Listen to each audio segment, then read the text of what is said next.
What is up, dudes and lady dudes? Welcome back to Just Nuts, guys. Today we are looking at Battles of Legend. We have the entire set revealed, which is really awesome. A lot of people are getting kind of nervous here, thinking, okay, like we only have like whatever it is, 5 to 10 of the promo cards, or not even promos, but like imports from the OCG, and like nothing else we know about the set. It's a 90 card set, but we only had like 10 cards, so like we're getting it all at once apparently.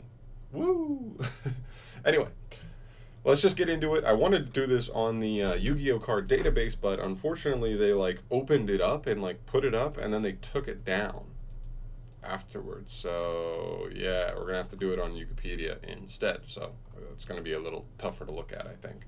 Anyway, let's just get into it, see what we got here. Okay, starting off with number 39, Utopia. It's pretty cool if it's like secret rare. I kind of just want it to be secret rare because then it's an actual like cool rarity bump for Utopia. Otherwise, it just doesn't make sense. Then we have some of these then we have a bunch of import cards. We have like Dark Spell Regeneration. That I believe is the like Wing Dragon of Raw card. It does stuff with like Monster Reborn. Powered Crawler. This is like the generic like Earth Machine. If it's summoned, you just like pop a card. So like if you can summon it on your opponent's turn, you get to pop stuff. So that's kind of cool. Intruder Alarm, Yellow Alert. This card again helps you like special summon stuff from your hand during your opponent's turn. I know it's the hand, but like I don't know. Could be cool with something like Powered Crawl. They kind of pair together. We have Penguin Torpedo. That's that new Penguin card. Pretty cool to see. I know some people are going to be into that, even though it's not going to be competitively relevant. And then we have some fossil stuff. So all the Weathering Soldier, the Skull King, Skull Knight, Skull Bone, Skull Gaia, Skull Gar, Fusion, Time Stream, and Specimen Inspection. And I also think Miracle Rupture as well. Pretty cool. I mean, like I don't think this deck is going to do anything on its own, but it could be a potential like engine to be played mixed with other decks. We'll have to wait and see on that. One of the other things I think is, I want to say Skull Knight is the only one that's relevant for when Drogma drops in like less than a month, because whereas Intis like triggers as soon as it's sent to the graveyard via just like sending it from extra deck to grave to pop something, he just says like at any point you could banish him. So he's a little bit more of like in timing wise, he might be worth just playing a one of with Intis's just to try and like get a more, I don't know, more worthwhile pop if at that exact moment it wasn't worth. So just something to note there. Moving down the line though, fossils are really cool. We have Psychic Wave. That's one of the Jinzo cards. That's pretty cool. We have the Armored White Bear. It's like a water / like Beast Warrior support card, I think. Afterglow, really bad burn card. High rate draw, really bad draw card. Malefic Paradigm Dragon, cool for Malefics. And then we have the big stuff. So this is like probably the biggest thing here as far as competitively speaking. We have Numeron Wall, the Numeron Chaos Gate Sunya, Numeron Gate Akam, Numeron Gate Dve, Numeron Gate Trini, and Numeron Gate Katvari. We also have Numeron Network, Numeron Calling as well here. So this stuff is supposed to be insane, this new engine. It just like pumps out 4 monsters so incredibly easily, and going second they have like effects to just like double your damage, so you can just OTK somebody extremely easily. So yeah, very very strong package here. We'll see. I'm curious to see if this will actually attempt to phase out playing like the needle fiber stuff and instead opting to play these, but I don't know the full on like pluses and minuses of playing this over that. So I'm curious what people will try to do there, but I know it's been hyped up like crazy so far. All right, moving on. We have number 3, Cicada King. This is a card that got revealed a little bit ago, but it's actually just like a generic rank 3 that actually just sets up a impermanence effect, which is pretty cool. I like that now that that's like just generic. One of the things I was thinking about is like this card potentially in the new Datascape archetype, just because they pump out like rank 3s, rank 6s, and like synchro 6s the most, and so this card is just a generic one that just gives them an extra disruption, which is really nice. So it does just add to their ability to pump out that, and it's pretty cool. It makes himself really big, like 3,000 offense, like so easily. Yeah, I think he's pretty good. Then we have Flower Cardian, Cherry Blossom, and Super All In. I have no idea on how much these actually buff Flower Cardians, but they're here. If you are a big fan, good for you. Moving on, we have Glacial Beast, Blizzard Wolf, Polar Penguin, and Iceberg Narwhal. I don't believe any of these cards are particularly good. I think Polar Penguin is interesting because it's a tuner, and I think it had like some interesting effects. Actually, let me peep that real quick. So if he special summon target one monster your opponent controls, return it to the hand. Okay, so like if you can special summon him during your opponent's turn, he can just be like a compulse. And then also if this card on the field is destroyed by battle or card effect, destroyed by battle or card effect, you can target one card your opponent controls, return it to the hand. Okay, sure. So you could actually potentially just bounce two things. Not in the same turn though. Its effects have to be used in different turns. But I don't know. Interesting card, I think. Actually, not terrible. Next up, we have Fire Flint Lady. This card is like huge for warrior decks. It's just one of those cards that says if you control warrior, plop this thing on the field, which is really, really nice. Warriors have never really had an extender like that that's that generic. Usually they have to be normal summons, like what is it, Marauding Captain and stuff like that. But she works the other way. She is a legitimately phenomenal extender. She's also fire, so she really helps. She could be a legitimate player in Infernal Knights, and I'm curious to see how that goes. So keep an eye out for her. Definitely an interesting card to keep an eye on. She's not even a secret rare, so she could be pretty nice to pick up. Moving on here, we have the entire Appliancer archetype. We've got Sakatroll, Breaker Bunkle, Copy Bockle, Celtipus, Capascale, Vaculephant, Laundry Dragon, Dryer Drake, Reuse, Test, and Electrolyrical World. Really cool archetype. I just don't think it does enough right now. Like, you have a nice base of like solid monsters that, like, you know what I mean, like gain you advantage and can make like interesting link plays. But unfortunately, they have like no possible way to like set up disruption via their own archetype, which is really tough right now. That's definitely the biggest thing I think they're missing. They have some nice removal effects and some nice just like protection effects to just kind of like make it awkward for your opponent trying to deal with your boards. But this deck really just needs like some way to disrupt your opponent, some way, somehow, and make it searchable, pretty much. So yeah, that's what I'm kind of looking for there. But I do think they're cool. I do think they're cute. I do think they'll interest people. I just think they need more. All right, and then we get to what most of this is like not imports. This is mostly going to be reprints here, but we also have number F0 Utopic Future Slash. This is not Utopic Future Dragon. I really wish it was. That's the one that's just like a negate. And it's like really insane, and it makes me want to play Utopia like as a deck, like just like build Utopia with like Gagas and Gogos and stuff, and legitimately just like spam out those like rank monsters. But unfortunately, he's not here, so I can't do that yet. But this guy's still actually not a bad card. And then we move into all like the promo-ish cards. We have Darkness Metal, the Dragon of Dark Steel. He's the big link guy. Trishula, the Dragon of Icy Imprisonment. The Fusion, we've already had him. I think that's just a reprint. Judgment, the Dragon of Heaven. Dark Armed, the Dragon of Annihilation. Chaos Emperor, the Dragon of Armageddon. I believe the Chaos Emperor, Dragon of Armageddon is the most relevant one here. Trishula is also relevant because we've seen it in like certain combos, but we've already had that one. The other ones I don't think are as relevant, but who am I to say? They might come up. Who knows? We also have Book of Moon here. I don't know why Book of Moon is here.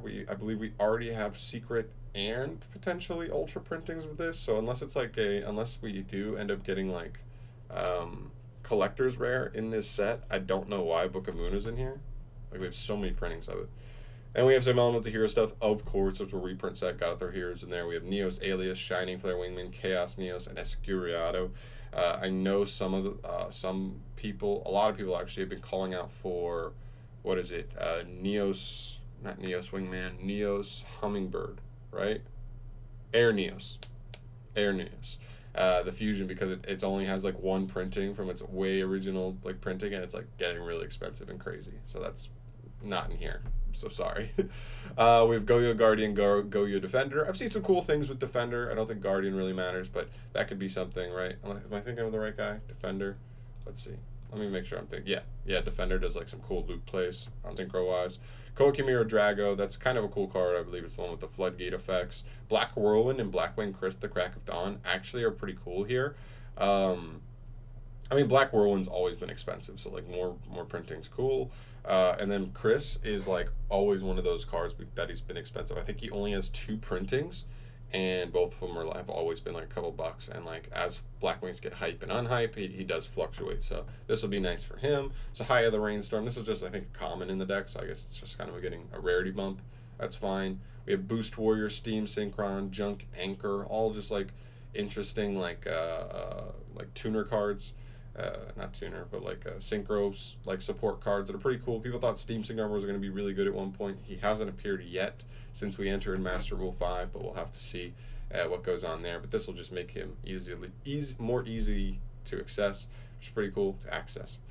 Then we have Brotherhood of the Fire Fist, Lion Emperor. This one is like so jank to me. Like, why is Lion Emperor in here when you could have put so many different things? You could put the new ones in here. They're so expensive for no reason.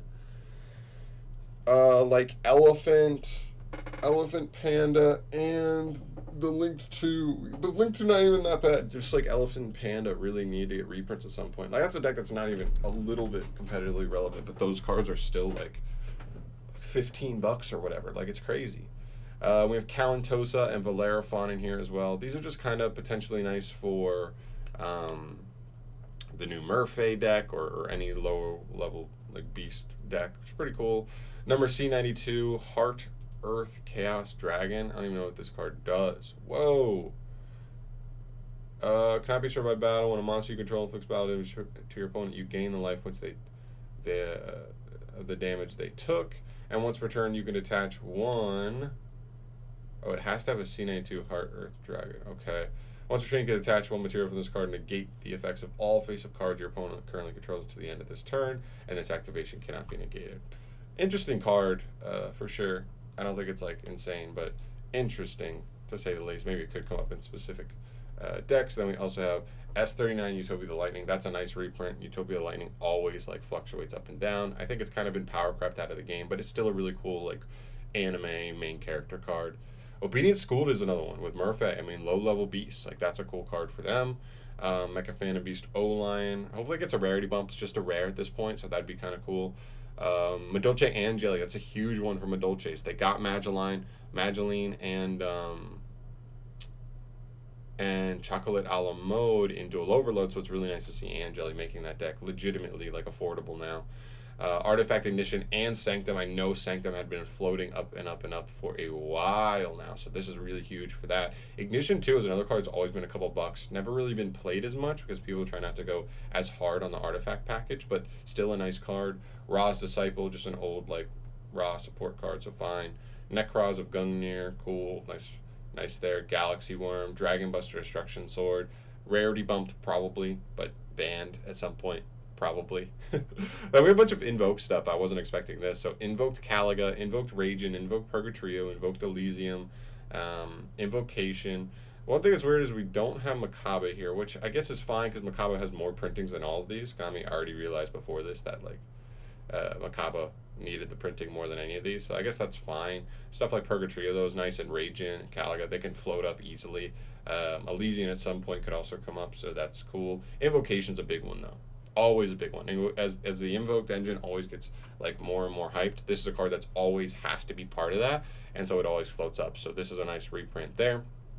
Chimera Tech Mega Fleet Dragon, also a really nice reprint for Cyber Dragons, just making that deck much more affordable, especially like that's not even like that good. Secure Gardena, fine. 4-month Skipper, hopefully a rarity bump there. Yeah, that's actually awesome for 4-month Skipper because he's actually a legitimate card played in certain strategies, specifically like Crusadia is probably the best one at the moment, but could also potentially be played in other decks. Jackalope, already been reprinted, but fine. It's cool to see him, I guess. Salamangreat Sunlight Wolf and Salamangreat Gazelle, these have to be secret rares or it makes no sense why they're in here, so I'm assuming they're secret rares, and that's actually pretty cool. Just more rarity bumps for Sally's, it's pretty cool. Topologic Zero Boros, again, I think he's already a super/ultra, so he needs to be like a secret rare, but he's a really strong boss monster, so I hope so. Cross Sheep, I was not expecting Cross Sheep, but that card's been like a $7 common, or is it common or a rare? Can't remember. Whatever, but it's low rarity regardless, and so like it's really nice to see him here, and hopefully it can like float down that price a little bit because for some reason he's been so expensive ever since he came out. And then we have 10,000 Dragon. I believe that's the new one, right? Oh, no, it's not. I was thinking about something else. This is another import card. Pretty cool card. It says, must be special summoned by tributing monster you control whose combined attack and defense is 10,000 or more. And if summoned this way, his attack and defense become 10,000. I guess it's fine. It's like a one-punch card, but it's just spicy. It's just cool. Like, that's all it is. I don't think it's, like, crazy, but it's like a collector's card for sure. So there you have it, guys. We have the entire set here. The stuff I'm looking forward to the most specifically is stuff like, I think the fossils are cool. Not sure if I want to play them yet, but I think they're cool. I might be looking at those. Numerons, that's like the main thing in here that will potentially change the meta for sure. I really like Cicada King. I want to pick him up for the Datascape archetype. I really want Fire Flint Lady just for warrior decks in general, but also because of Infernoble Knights. I really like them. I think Appliancers are kind of cool. And other than that, I guess there's not any like Cross Sheep's a cool reprint for me, but everything else I kind of already have that I want. So I don't know. It's a really cool set. I think it'll be fine. I think like the Numeron stuff is really going to carry it a lot of the way, but you know, that was kind of to be expected. You know, it's the only like legit meta stuff in here as far as new cards. So makes a lot of sense here, guys. Thank you so much for watching. As always, definitely let me know what out of this set specifically you are looking forward to the most. What do you want to pick up here? Is there anything? Is there nothing? I think it's fine. I don't think it's like the best Battles of Legends we've seen, but it's good, you know. So let me know your thoughts down below on that, and I will see you guys in the next video. Peace.